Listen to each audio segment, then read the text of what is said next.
अस्सलाम वालेकुम students, welcome back to SA Examina. आज के इस वीडियो में हम करेंगे चैप्टर नंबर 3 दी सेल के लॉन्ग क्वेश्चन। डियर स्टूडेंट्स, जिन्होंने ये चैप्टर कंप्लीट प्रिपेयर किया हुआ है उनके लिए तो इन क्वेश्चंस का आंसर देना मुश्किल नहीं है, लेकिन वो बच्चे जिन्होंने ये चैप्टर जो है प्रिपेयर नहीं किया या वीडियो लेक्चर्स नहीं लिए या क्लास में टीचर को ध्यान से नहीं सुना, तो उनके लिए जो है ये प्रिपेयर दोबारा से करना होगा उनको। तो स्टूडेंट्स, इनके जो है हैंड रिटन नोट्स हैं वो भी मैं ऐड कर दूंगी, लेकिन इनके मैंने पेज नंबर लिख दिए हैं, आप पेज नंबर देख के वहाँ बुक्स से ढूंढ सकते हैं, ठीक है। और उसके अलावा जो है ये वीडियो लंबी हो सकती है क्योंकि क्वेश्चन जो है वो लॉन्ग है, तो थोड़ा थोड़ा मैं समझाऊंगी क्योंकि आपने ये चैप्टर पहले ही पढ़ा हुआ है। तो अब हम कर रहे हैं एक्सरसाइज, ये बात आपने माइंड में रखनी है, तो इसलिए मैं आपको सरसरी सा समझाती जाऊंगी ताकि आपको दोबारा से जो आपको पहले समझ नहीं आई वो समझ आ जाए। तो सबसे पहला क्वेश्चन हमारा ये है, explain the fluid mosaic model of the cell membrane. ये पेज नंबर 44 पे है, आप वहाँ से जाके देख सकते हैं। हम वहीं से स्टडी करेंगे, पेज नंबर 44, ठीक है, ये है पेज नंबर 44। सेल मेम्ब्रेन का जो फ्लूइड मोज़ेक मॉडल है आपने यहाँ से लेके यहाँ तक करना है। चलें हम इसको थोड़ा सा पढ़ लेते हैं। The structure of cell membrane is described as fluid mosaic model. जो सेल मेम्ब्रेन का स्ट्रक्चर है वो फ्लूइड मोज़ेक मॉडल उस स्ट्रक्चर को बयान करता है। अकॉर्डिंग टू दिस मॉडल, इस मॉडल के मुताबिक जो सेल मेम्ब्रेन है वो लिपिड बाई लेयर है, ठीक है, लिपिड्स की 2 लेयर से बनी है और उसमें जो प्रोटीन्स के मॉलिक्यूल्स हैं वो सब मर्ज्ड होते हैं, ठीक है। ये लिपिड्स और जो प्रोटीन्स हैं ये लेटरली मूव करते हैं। कैसे मूव करते हैं? फ्लूइड होता है ना, फ्लूइड जैसे लिक्विड होता है वो इस तरह आगे पीछे मूव करता है, तो इसी तरह ये मूव करते हैं। उस मूवमेंट की वजह से एक पैटर्न बनता है या एक मोज़ेक बनता है, इसलिए तो इसको फ्लूइड मोज़ेक मॉडल कहा जाता है। इसमें थोड़ी सी मिकदार में कार्बोहाइड्रेट्स भी पाए जाते हैं, किस फॉर्म में? ग्लाइकोप्रोटीन और ग्लाइकोलिपिड्स की फॉर्म में। कार्बोहाइड्रेट्स जब प्रोटीन्स के साथ मिलते हैं तो ग्लाइकोप्रोटीन बनती है और जब लिपिड्स के साथ मिलते हैं तो ग्लाइकोलिपिड्स बनते हैं। तो इसके साथ अच्छा होगा कि अगर आपको डायग्राम बनानी आती है तो आप वो भी बना दें, क्योंकि लॉन्ग क्वेश्चन में डायग्राम अगर आपने बनाई होगी तो कोई चांस नहीं होगा कि आपके नंबर जो पेपर चेक करने वाला है वो काट सकेगा।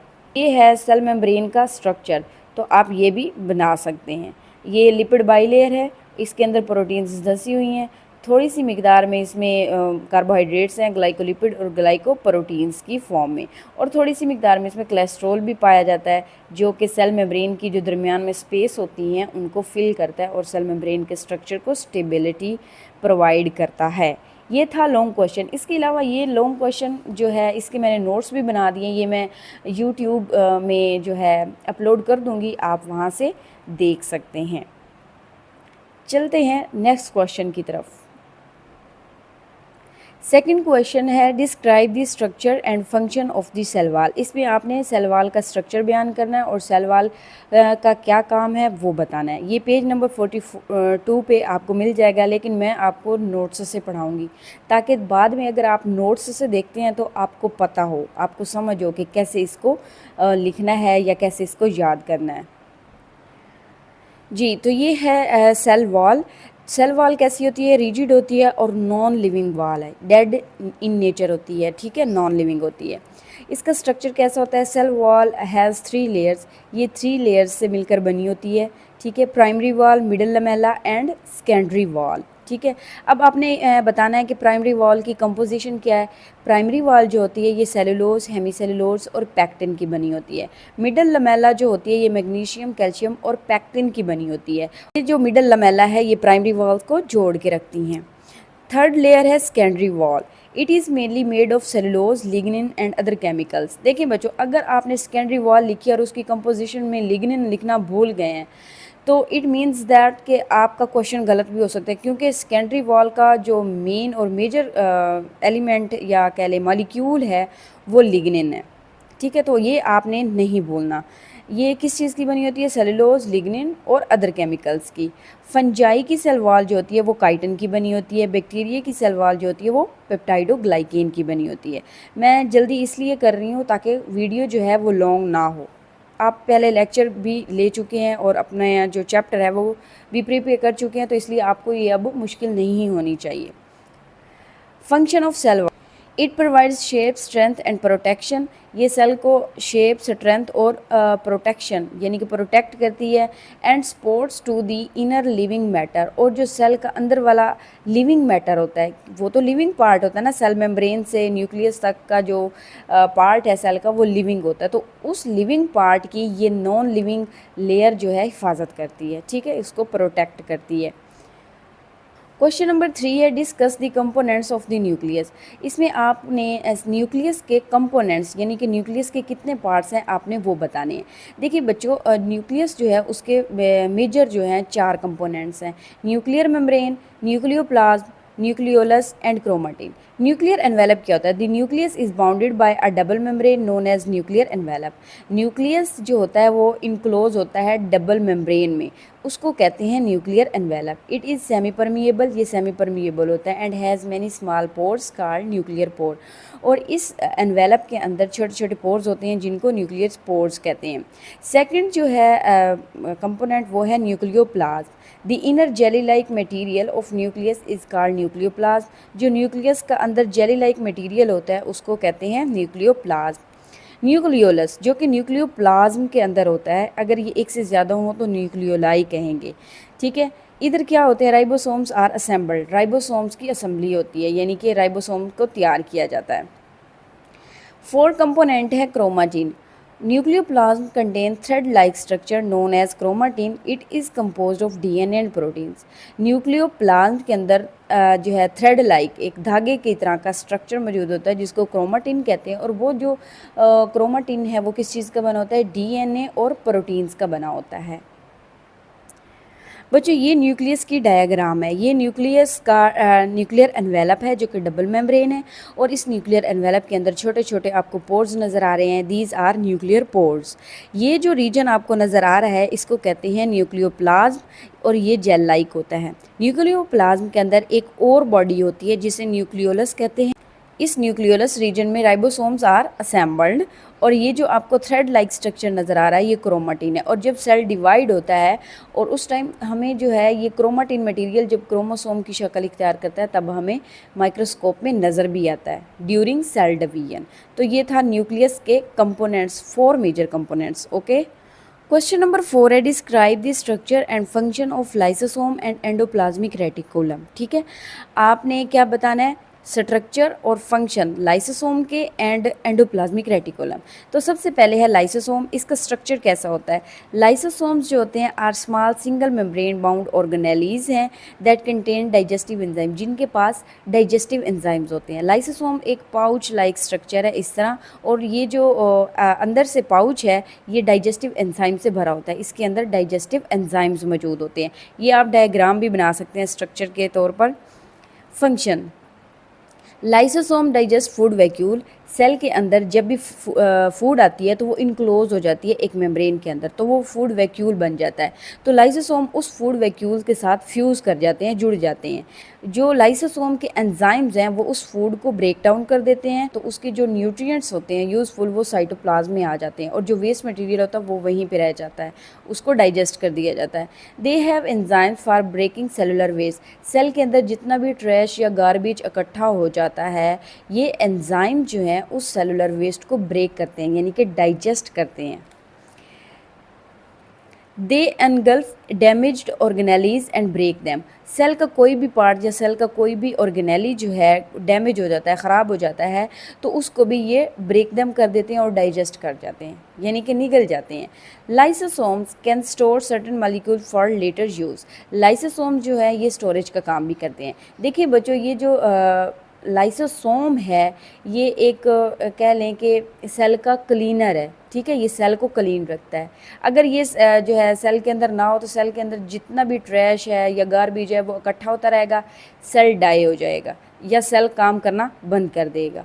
तो इसलिए ये बहुत ही इम्पोर्टेंट ऑर्गेनेली है सेल के अंदर। सेकंड ऑर्गेनेली जो इसके साथ थी वो है एंडोप्लाज्मिक रेटिकुलम। एंडोप्लाज्मिक रेटिकुलम का स्ट्रक्चर क्या है? It is a network of a membrane bounded channels present throughout the cytoplasm of eukaryotic cell. ये यूकैरियोटिक सेल्स की एक डबल मेम्ब्रेन ऑर्गेनेली है जो कि मेम्ब्रेन बाउंडेड चैनल से बनी होती है। छोटे छोटे ट्यूब्स जो होती हैं वो आपस में जुड़ी होती हैं, इंटरकनेक्टेड होती हैं, तो वो एक नेटवर्क बनाती हैं। ठीक है, there are two types based on structure and function. Function और स्ट्रक्चर के लिहाज से जो एंडोप्लाज्मिक रेटिकुलम है वो दो तरह के हैं। रफ एंडोप्लाज्मिक रेटिकुलम जिसमें ज़्यादा तादाद में जो है राइबोसोम्स अटैच्ड होते हैं, उसकी सरफेस को रफ़ बना देते हैं, इसलिए इसको रफ एंडोप्लाज्मिक रेटिकुलम कहते हैं। सेकंड है smooth endoplasmic reticulum, it lacks ribosomes. इसके ऊपर जो है राइबोसोम्स अटैच नहीं होते, इसलिए इसकी सरफेस जो होती है स्मूथ होती है, तो इसलिए इसको कहा जाता है स्मूथ एंडोप्लाज्मिक रेटिकुलम। फंक्शन क्या है? रफ एंडोप्लाज्मिक रेटिकुलम जो है वो तो प्रोटीन की सिंथेसिस करता है, इसका एक इम्पोर्टेंट फंक्शन है जो आपकी बुक में दिया गया है। स्मूथ एंडोप्लाज्मिक रेटिकुलम के 4-5 फंक्शन हैं। Smooth endoplasmic reticulum involves in lipid metabolism. Smooth endoplasmic reticulum यानी SER ये लिपिड की ब्रेक डाउन भी करता है, उसको तोड़ता भी है और तैयार भी करता है। ट्रांसपोर्ट ऑफ मटेरियल, ये जो है ट्रांसपोर्टेशन का भी काम करता है, सेल में एक जगह से दूसरी जगह चीज़ों को ट्रांसपोर्ट करना। Detoxification of harmful chemicals, SER जो है ये क्या करता है? जो सेल के अंदर केमिकल्स होते हैं हार्मफुल होते हैं, यानी कि ख़तरनाक केमिकल्स होते हैं, वो उनके जहर को डिटॉक्सीफाई करता है, यानी कि ख़त्म करता है। कंट्रैक्शन प्रोसेस, और ये जो है कंट्रैक्शन प्रोसेस में भी इन्वॉल्व है, और कंट्रैक्शन प्रोसेस कहाँ होता है? हमारे मसल्स में। क्वेश्चन नंबर 5 है describe the formation and function of the Golgi complex. बच्चों आपने इस क्वेश्चन को गौर से पढ़ना है। बताया गया है कि आपने गोल्जी अपरेटस की फॉर्मेशन कैसे होती है वो बतानी है और गोल्जी का फंक्शन बताना है। तो फॉर्मेशन कैसे होती है गोल्जी अपरेटस की? बच्चों जो एंडोप्लाज्मिक रेटिकुलम होता है, यहाँ पर क्या होती है? प्रोटीन और लिपिड की सिंथेसिस होती है, यानी कि लिपिड और प्रोटीन को तैयार किया जाता है। तैयार करने के बाद इन लिपिड और प्रोटीन्स को वेजिकल्स के अंदर पैक किया जाता है ताकि इनको एक जगह से दूसरी जगह भेजा जा सके।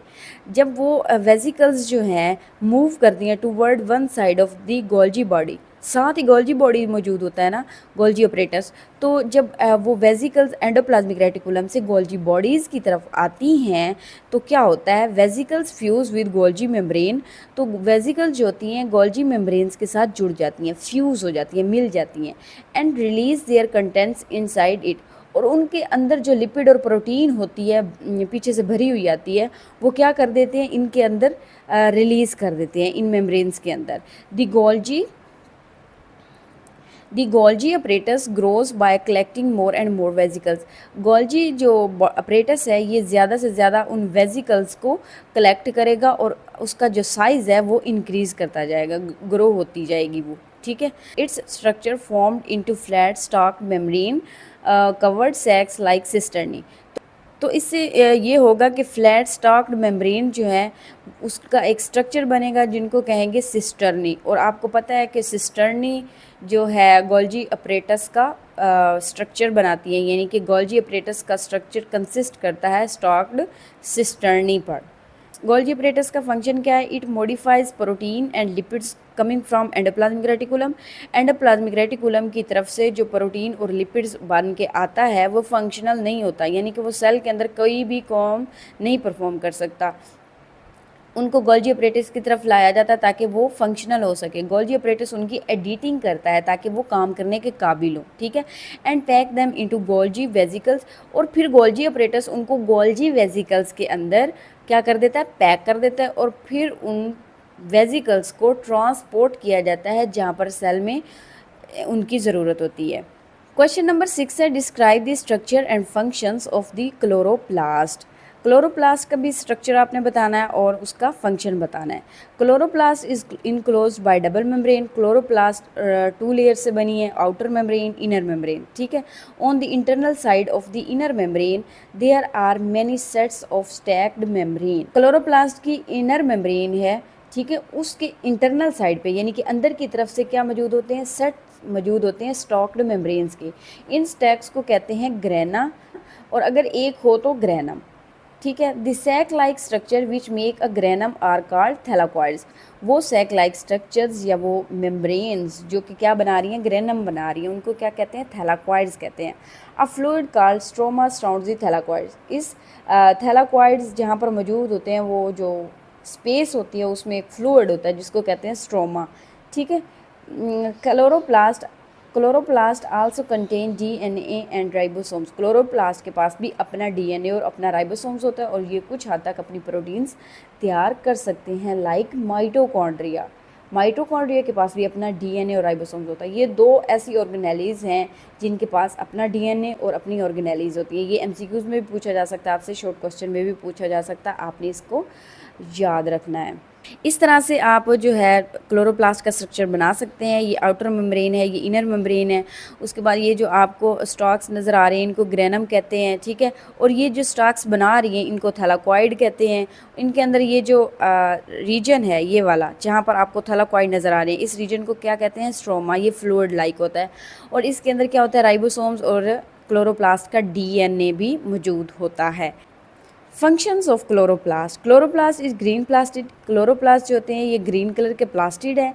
It contains photosynthetic pigments. इसके पास ऐसे पिगमेंट्स होते हैं जो कि फोटोसिंथेसिस में इम्पोर्टेंट होते हैं, लाइक क्लोरोफिल।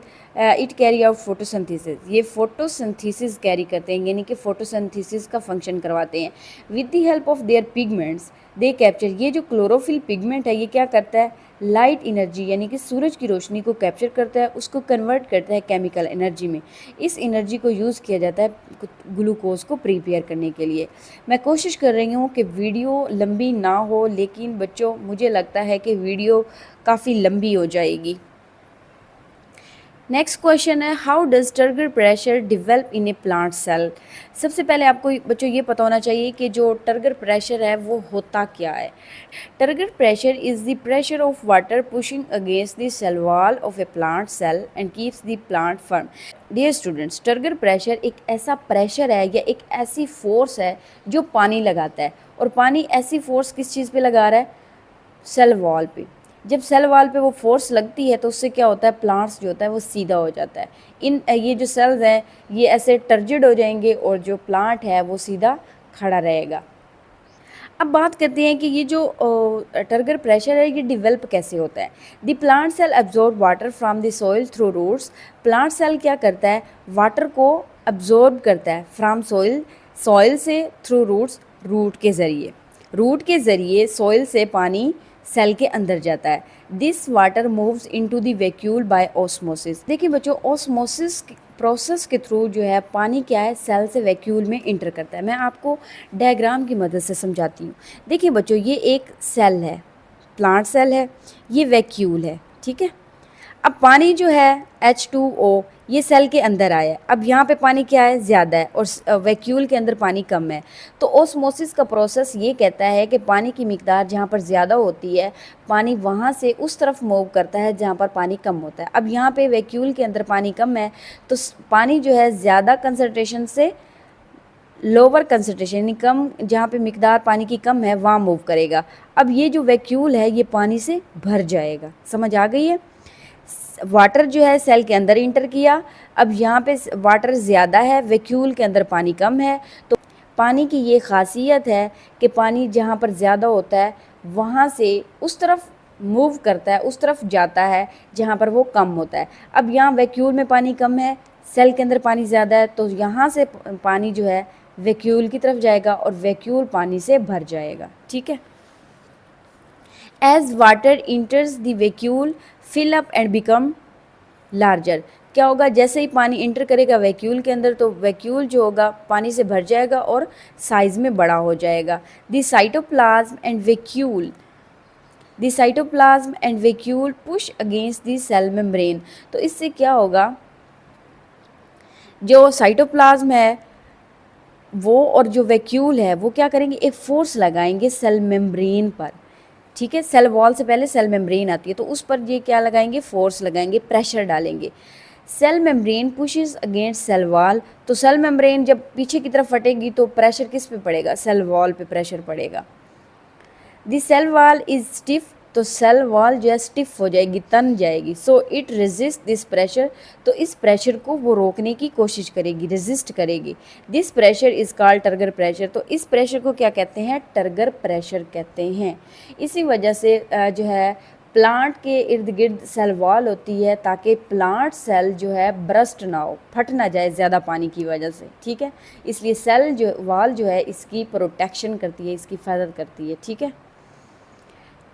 नेक्स्ट क्वेश्चन है, write any 4 differences between plant cell and animal cell. बच्चों ये लॉन्ग क्वेश्चन है लेकिन इसमें सिर्फ आपसे 4 डिफरेंसेस पूछे गए हैं। मैंने यहाँ पर 8 डिफरेंसेस लिखे हैं, आपको जो इनमें से ईजी लगे आप वो लिख सकते हैं। दूसरी बात आपको ये बतानी है कि जब भी आपसे चाहे लॉन्ग क्वेश्चन हो चाहे शॉर्ट क्वेश्चन हो, डिफरेंस पूछा जाए, आपने हमेशा डिफरेंस ऐसे करके लिखना है, इससे आपके नंबर नहीं कटेंगे। आप ऐसे डिफाइन के फॉर्म में लिख देंगे तो उससे नंबर कट जाएंगे। आप डिफरेंस बता रहे हैं कि जो चीज़ इसके पास है वो इसके पास नहीं है, जो इसके पास है वो इसके पास नहीं है, तो आपको कंपैरिजन करना है इनमें, तो आपको इस तरह से लिखना होगा। Plant cell larger in size, plant का जो सेल है वो थोड़ा बड़ा होता है। Animal cell smaller in size, तो इसका जो सेल होता है वो छोटा होता है। सेल वॉल होती है प्लांट सेल के पास और एनिमल सेल में सेल वॉल एब्सेंट होती है। It has large vacuole, plant cell का जो वैक्यूल होता है वो लार्ज होता है और एनिमल सेल्स में मैनी स्मॉल वैक्यूल्स पाए जाते हैं। Plastid are present, plant cell में प्लास्टिड प्रेजेंट होते हैं और एनिमल सेल में प्लास्टिड एब्सेंट होते हैं। प्लांट सेल का जो न्यूक्लियस होता है वो एक साइड पर मौजूद होता है और एनिमल सेल में जो न्यूक्लियस होता है वो सेंटर में होता है। इसमें सेंट्रोसोम एब्सेंट होते हैं और एनिमल सेंटर में जो सेंट्रोसोम है वो प्रेजेंट होते हैं। Plant cell has fixed rectangular shape, plant cell की फिक्स्ड रेक्टेंगुलर शेप होती है, लेकिन दूसरी तरफ ये जो एनिमल सेल है इसकी शेप राउंड होती है और इरेगुलर इन शेप होता है। प्लाज्मोडेस्माटा पाया जाता है प्लांट की सेल वॉल में और एनिमल सेल में प्लाज्मोडेस्माटा एब्सेंट होती है। बच्चों इनमें से आपको जो इजी लगता है आप 4 उनमें से लिख सकते हैं। नेक्स्ट क्वेश्चन है, describe the concept of division of labour and how it applies in multicellular organisms. बच्चों डिवीजन ऑफ लेबर का मतलब मैं आपको आसान तरीके से समझाती हूँ। जिस तरह एक घर के में अफराद होते हैं और उन अफराद के ज़िम्मे घर के मुख्तलिफ़ काम होते हैं, यानी कि आपने ये करना है, आपने ये करना है, अम्मी ये काम करेगी, सिस्टर ये काम करेगी, ब्रदर ये काम करेगा। इसी तरह मल्टी सेलुलर ऑर्गेनिजम्स वो जानदार जो एक से ज़्यादा सेल्स के बने होते हैं, यानी कि मुख्तलिफ़ तरह के सेल्स से वो बने होते हैं। ऐसे जानदार में वो जो मुख्तलिफ़ सेल्स हैं उनके ज़िम्मे भी मुख्तलिफ़ काम होते हैं और वो काम स्पेसिफ़िक होते हैं, एक दूसरे का काम नहीं करना होता। बात की जा रही है कि मल्टी सेलुलर ऑर्गेनिज्म में मुख्तलिफ़ तरह के सेल्स होते हैं और वो जो सेल्स हैं वो अपना जो है मुख्तलिफ़ और ख़ास काम परफॉर्म करते हैं, क्योंकि a single cell can not perform all the function of a whole organism. एक मुकम्मल जानदार के अंदर एक सिंगल सेल जो है सारे काम नहीं कर सकता, ठीक है। So in multi cellular organism each group of cells has special job. Multi cellular organism में जो सेल्स के मुख्तलिफ ग्रुप्स हैं उनका मुख्तलिफ काम है और स्पेसिफिक काम है जो उन्होंने परफॉर्म करना होता है। इसकी आपके जो है क्वेश्चन में पूछा गया है कि आपने एटलीस्ट 3 एग्जाम्पल देनी है। तो फर्स्ट एग्जाम्पल है रेड ब्लड सेल्स। ये क्या करते हैं, हमारी बॉडी के अंदर ऑक्सीजन को लंग्स से लेकर बॉडी के मुख्तलिफ पार्ट्स तक ले जाते हैं। अब ये रेड ब्लड सेल्स का काम है। अब ये बॉडी के अंदर कोई और ऐसे सेल्स हैं जो ये काम करें, बिल्कुल ऐसा नहीं हो सकता। सेकंड जो एग्जांपल है वो है मसल सेल्स, जो कि कंट्रैक्शन का काम करते हैं, रिलैक्स और कंट्रैक्ट और हमारी मूवमेंट और लोकोमोशन करवाते हैं। ये मसल सेल्स का जो काम है कोई बॉडी का और सेल है जो करवा सकता है, नहीं करवा सकता। काम जो होता है वो स्पेसिफिक होता है। थर्ड एग्जांपल है नर्व सेल्स। ये हमारी जो है बॉडी के वो सेल्स हैं जो कि सिग्नल्स भेजते हैं बॉडी में और मैसेजेस ट्रांसमिट करते हैं। ये जो नर्व सेल्स हैं इनका काम मसल सेल्स परफॉर्म नहीं कर सकते। मसल सेल्स का जो काम है वो रेड ब्लड सेल्स परफॉर्म नहीं कर सकते। इन सेल्स का काम क्या है, स्पेसिफिक है, ख़ास है और दूसरा कोई नहीं कर सकता। तो ये इसका आंसर है। क्वेश्चन नंबर 10 है write a note on cell specialisation. ये लास्ट क्वेश्चन है आपका। क्वेश्चन नंबर 10 जो सेल स्पेशलाइजेशन पर है वो आपने इसका आंसर यहाँ से लेके यहाँ तक लिखना है, ठीक है। मल्टी सेलर ऑर्गेनिज्म में क्या होता है, there are different types of cells. Multicellular organism मुख्तलिफ सेल से मिलकर बने होते हैं और उनमें से हर एक टाइप के जो सेल होते हैं उनका स्पेशल स्ट्रक्चर होता है और स्पेशल वो काम परफॉर्म करते हैं। When cells are formed by cell division में क्या होता है, नए सेल्स बनते हैं और जितने भी वो नए सेल्स बनते हैं वो सारे एक जैसे होते हैं क्योंकि उनके ज़िम्मे कोई काम नहीं होता, वो उनके ज़िम्मे कोई काम लगाया ही नहीं जाता। फिर ये जो नॉर्मल सेल होते हैं ये एक प्रोसेस से गुजरते हैं जिसको कहते हैं स्पेशलाइजेशन और डिफ्रेंशिएशन, ठीक है। इस प्रोसेस के अंदर क्या होता है, इन सेल्स को खसूसियात दी जाती हैं जैसे कि साइज़ है, स्ट्रक्चर है, मेटाबॉलिक फीचर्स है कि ये जो सेल है वो आगे जाकर क्या काम परफॉर्म करेगा, ये चीज़ें इनको इस प्रोसेस में दी जाती हैं। उसके बाद क्या होता है, वो स्पेशलाइज्ड हो जाते हैं, वो सेल क्या हो जाते हैं, स्पेशलाइज्ड हो जाते हैं। इसमें आपने ये बेसोफिल सेल्स, एपिडर्मल सेल्स, ये प्लांट सेल्स की एग्जांपल दे सकते हैं, 2-2 लाइनें अगर लिख सकते हैं अगर लॉन्ग क्वेश्चन में आ जाता है, क्योंकि लॉन्ग क्वेश्चन अब यहाँ से लेके यहाँ तक तो नहीं लिखेंगे, एग्जांपल्स के साथ ही लिखेंगे। तो आप मेसोफिल सेल्स और एपिडर्मल सेल्स प्लांट के सेल्स लिख सकते हैं। उसके अलावा आप एनिमल जो सेल स्पेशलाइजेशन है उसमें से भी कुछ सेल्स लिख सकते हैं जैसे रेड ब्लड सेल्स है, मसल सेल्स है, नर्व सेल्स है, ठीक है। तो बच्चों ये थे आपके लॉन्ग क्वेश्चन। इसके नोट्स मैं दोबारा बता देती हूँ कि मैं यूट्यूब पर अपलोड कर दूँगी, आप वहाँ से नोट्स भी देख सकते हैं। वीडियो काफ़ी लंबी हो चुकी है, वीडियो को एंड तक ज़रूर देखिएगा। मिलते हैं नेक्स्ट वीडियो में, तब तक के लिए अल्लाह हाफिज़, टेक केयर।